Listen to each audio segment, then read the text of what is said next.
school, and of course with my colleague, Senator Gillibrand. As a member of the Judiciary Committee, I've certainly had a lot to say about how Dr. Ford is being treated in this process, and she's not being treated fairly. There's absolutely no question about that. And women like Dr. Ford, who come forward very bravely to tell her story, which, by the way, is very credible and I believe her, need to be supported. They need not only to be heard, but to be believed. So as all of this is playing out, and it is so obvious that the committee is not treating her fairly, I have heard from some of my friends who I have known, some of them for many, many years, women who shared with me their own really painful stories of, in the case of two of them, they had been raped. And in the case of one of them, she was only 15, and there was an attempted rape on her. And I never knew any of this about these women that I have known for, in cases, many years. This is what happens. The trauma of this kind of assault is so tremendous, they never talk about it. But to hear these three friends of mine, as well as others who have contacted my office with their stories, brings tears to my eyes, and it just goes to show how pervasive this is and how we have not created an environment where women like Dr. Ford can come forward and be supported in a respectful way. And that is not what is happening. What is happening with the Judiciary Committee is a really, I would call it a railroad job.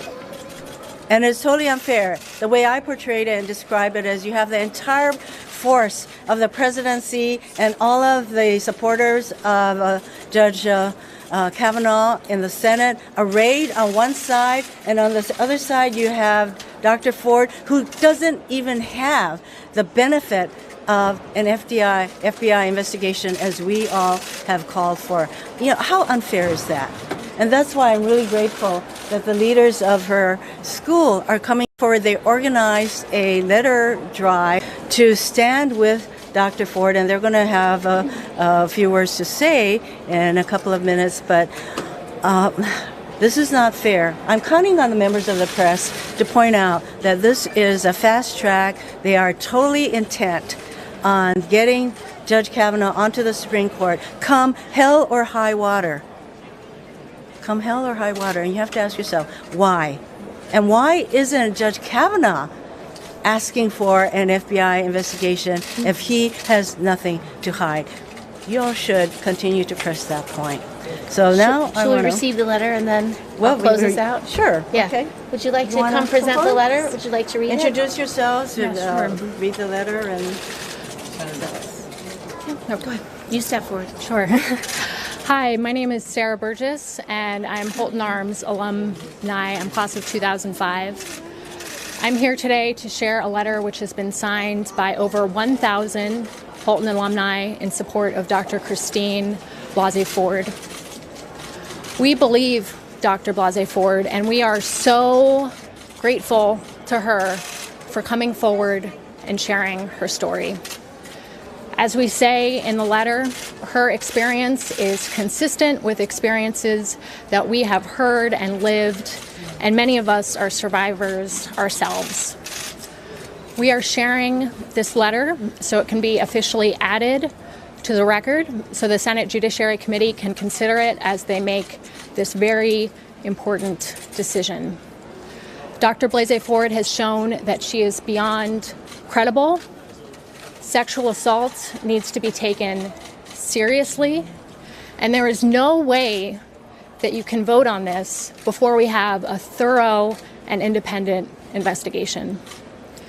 Once again, most of all, we are so grateful to Dr. Blasey Ford, and we hope she knows that we stand with her.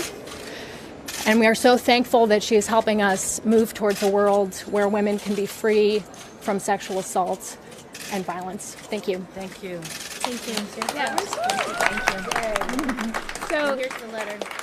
yes, this is our letter. My name is Alexis Goldstein. I'm in the class of 1999, and we have had a massive outpouring of support from our community. The women of the Holton-Arms School wanted to know how they could sign the letter, how they could help, where they could show up.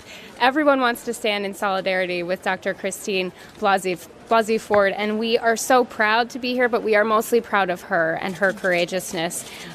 We invite any Holton-Arms alumni who have not yet signed the letter to sign the letter. Christine Lagarde is an alumni of Holton-Arms. We invite her to sign the letter. Senator Shelley Moore Capito is a member of the class of 1971 from Holton-Arms. We invite Senator Capito to sign this letter. But as Sarah said, and as the senators have said over and over again, sexual assault is not just something that happens at private school and prep schools. Sexual assault is a problem across America, and women need to be heard and they need to be believed. And we are so in awe of Dr. Blasey Ford's courageousness. The community stands with her. That is why we put this letter together. Our community was very grateful. Holton-Arms is not a large school. 1,000 names is a huge number of women from Holton-Arms. Our average class size is between 80 and 100, and the farther you go back, the smaller that class is. So this is a huge chunk of our community.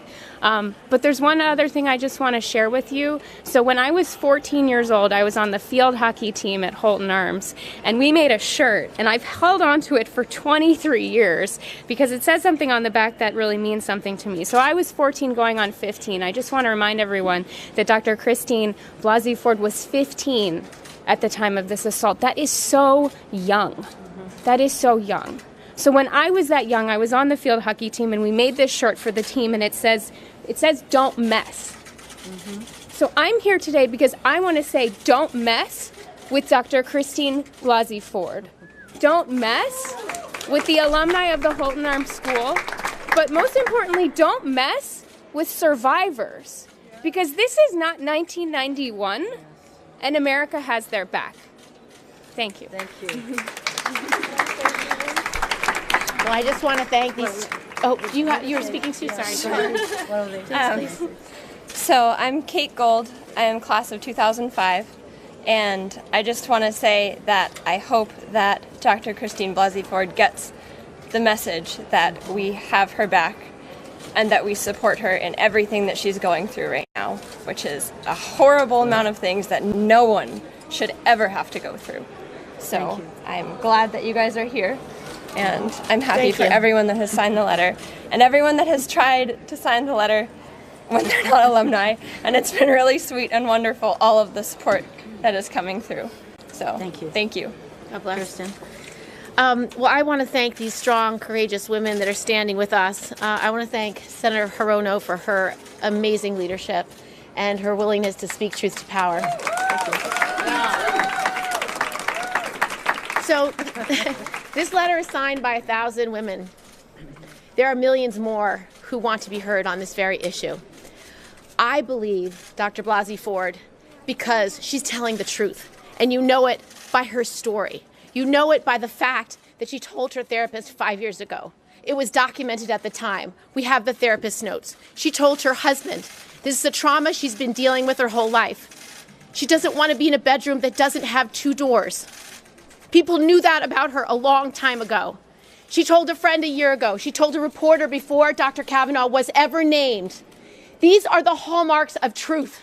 These are the hallmarks of someone who wants to be believed because she fears that if this person is confirmed, he will do terrible things for American women. She is concerned that he does not have the character, the integrity, the honesty to be a Supreme Court justice. I believe her because she's telling the truth. She is asking the FBI to investigate her claims. She is asking for that kind of review, that investigative work, that oversight, that accountability, because she's telling the truth. Someone who is lying does not ask the FBI to investigate their claims. Who is not asking the FBI to investigate these claims? The White House. Judge Kavanaugh has not asked to have the FBI review these claims. Is that the reaction of an innocent person? It is not. So we have to get to the bottom of this as Americans before we put someone on the Supreme Court for life. I am very concerned that my Senate colleagues on the Republican side of the aisle, those on the Judiciary Committee, are unwilling to get to the bottom of this, don't want the facts. Even the Anita Hill hearings had an investigation, an FBI investigation of her allegations in advance of the hearing. Even in Anita Hill's case, she had 22 witnesses, some of them corroborating witnesses. Those things are not being afforded Dr. Blasey Ford. They're the basics. And this is not something that's debatable or negotiable or we only do it sometimes. No. A background check is required for all judicial nominees, especially for the Supreme Court. But they cannot complete that background investigation if they don't investigate these claims. So right now we have an incomplete background investigation by the FBI. So she is not asking for extraordinary measures. She's asking for basic fairness. This is about basic fairness. And I do hope the American people, I do hope every woman in America is paying very close attention to what is happening in this body, in the U.S. Senate today. This is not 1991, and how dare them not even afford the basic courtesies that were afforded then. They're giving her an option. The option is show up Monday or don't show up at all. I consider that to be bullying. I consider that to be disregarding. I consider that to be something set up for failure. They would like a he said, she said scenario. Because you know what happens in those scenarios? The men are typically believed because you see those issues through your own lens. Why not have the corroborating witnesses? What are they afraid of? Why not have the therapist come in, her husband come in, her friend come in? Why not have Mark Judge testify under oath to the FBI and then in front of the committee? What are they afraid of? Ask the question, what are they afraid of? What is this White House afraid of? What is this president afraid of? What is the U.S. Senate afraid of? What are the Republican members of the judiciary afraid of? Those are the questions we need to ask today. And thank you for being here. And thank you for standing with Dr. Ford. Thank you very much. We'll take some questions. We have a question for some of the alumni here. You cited Senator Capito being a graduate. She obviously could be a swing vote on this. What would it take for you to make this case to Capito, and what do you specifically expect from a graduate of your school who could make up the difference in a 51-49 Senate on a nomination of this level? I mean, we obviously can't speak for Senator Capito.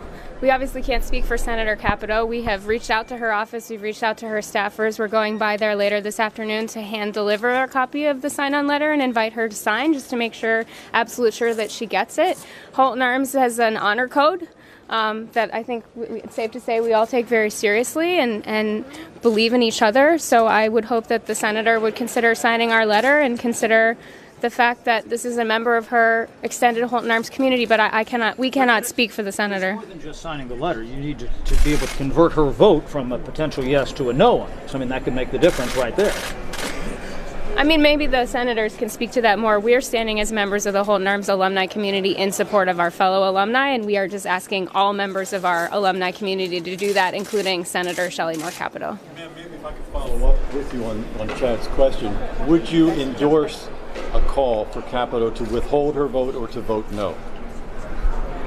I think we stand with Dr. Christine Blasey Ford, who has asked for an independent investigation prior to her coming forward to any hearing, and so we would encourage Senator Capito to back her fellow alumni in that request. I have a question for both those senators, if you don't mind. What do you think the reaction of women across America is going to be if Republicans press forward with a vote on Judge Kavanaugh in the event Dr. Ford doesn't testify? I hope the women of America, as well as the men, by the way, because why should it just be the women who care about fair treatment, but it's men, it's all of America. I think there's a lot more attention being paid to how this whole thing is being handled. And harken back to 1991 and to listen to Orrin Hatch and Chuck Grassley back then saying, well, an FBI investigation is very appropriate. You would hardly know that they are the two same people who are both saying, we don't need an FBI investigation. You know, if they think that the people of America are not paying attention, and all the women who are running for office more than ever in the entire history of our country, they, I hope, will be badly mistaken come the 2018 elections. There are a lot more people paying attention now. And, one thing to follow on with what Mazie just said, we have Republican staffers saying that they are unfazed and determined to confirm Judge Kavanaugh. So they're not taking this seriously. When the Republican senators offer their staffs to do the investigation, well, obviously they are not objective. They are not the professional staff that would be necessary in the FBI to do this kind of investigation. Someone who is nonpartisan, someone who has been trained to do this level of investigation. And so having that quote out there, they've already decided they don't want the facts. They don't want this investigation done.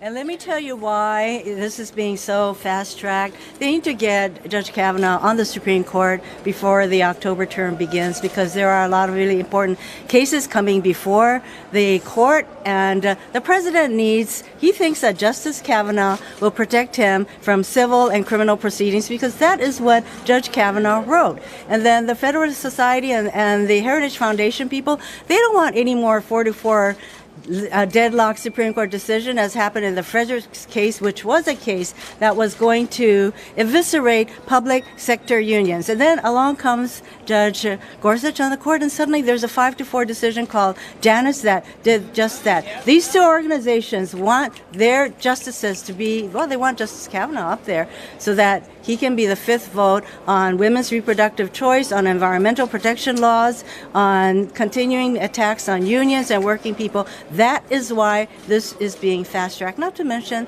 there are elections around the corner. What about the election? Senator Hirono, in Anita Hill's op-ed this week, she said a process needs to be established for fair treatment of sexual harassment cases that come up. This is not going to be the last one. No, it won't. And I wondered if you could share your thoughts on what such a process would look like. Well, first of all, there has to be an unbiased, full investigation of the facts that needs to be developed. A hearing should include witnesses that are corroborating witnesses so that you could actually hear from all sides. Those are part of the process that Anita outlined in her op-ed, but I think she's exactly right. And there's precedent for it. It's what we do anyway. And so why not give it a full hearing? In the Anita Hill case, they didn't give it enough time. They rushed it as well. There were witnesses that wanted to testify that were denied the ability to testify. They were corroborating witnesses for her story. And so I believe, as she laid out, you need to have an allegation like this fully investigated by a nonpartisan professional source like the FBI.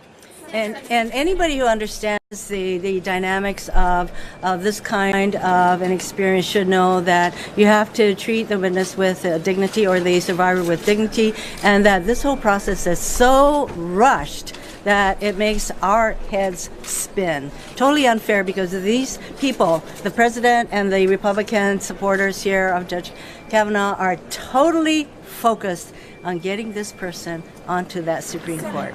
Senators, if this moves to a floor vote, what are you willing to do to fight for sexual assault survivors? Have you considered sitting on the floor of the Senate like Representative Lewis did for gun victims? Look, we're going to continue to raise our voices, because this isn't just what we in the Senate can do. It's frankly mobilization of the American people. And as I said, the 2018 elections will be our first time when we can manifest the concerns that are being raised over what's happening with this nomination, and it better manifest itself in the kind of votes that are taken, and the kind of people who get voted in to serve here. Last question. Today, he was asked why there would be no outside witnesses in the potential hearing if it happens on Monday, and he said, I want to read to you, he said, we already had a hearing. That's what I call hijacking the regular committee process to accommodate political interests. Can you respond directly to Cornyn? Well, first of all, the reason why this is now a public allegation is because it was leaked. She did not want to come forward. She wanted to maintain her confidentiality, but she wanted her senator and congressperson to know that this existed. That is very common behavior for survivors. Once her name was leaked and her identity was leaked, she wanted to be the one to tell her story. That was not within her control. Now that she's telling her story, they have to do the investigation properly, and they have to do the hearings properly. So to rewrite history, to say that they had an opportunity to look into this issue previously is false. It seems clear that you're not going to get this FBI investigation that you're looking for. Do you see a way to end this impasse if that condition is not met? What recommendation would you make to Dr. Ford? It's not clear to me that it can't be done. They should be able to start that investigation right now. But they don't seem willing to. if the American people speak out loud enough about how important this is to them, they might change their minds, and they should change their minds. And if they don't, I think we have to keep fighting. thank you, Senator. Recommend that she testify if they don't? I raised an issue last night on Rachel Maddow's show. She is being threatened, death threats, etc. This is called, I would say, intimidation of a witness, and I call upon the FBI on their own to investigate this occurrence and all of the threats that she's undergoing. And if they